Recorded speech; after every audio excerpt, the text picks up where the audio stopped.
Okay, here we are. We're on the Clark farm, or it's called Pippin farm. We're baling, or not baling, stacking bales.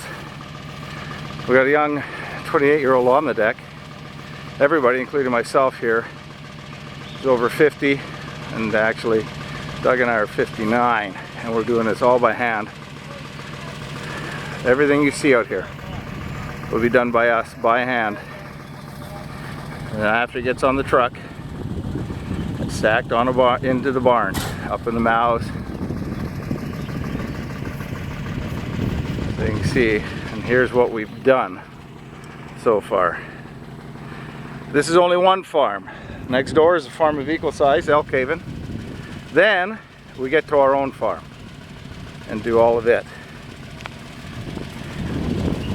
So we stack the bales 4 high onto a 1964 Ford 5-ton.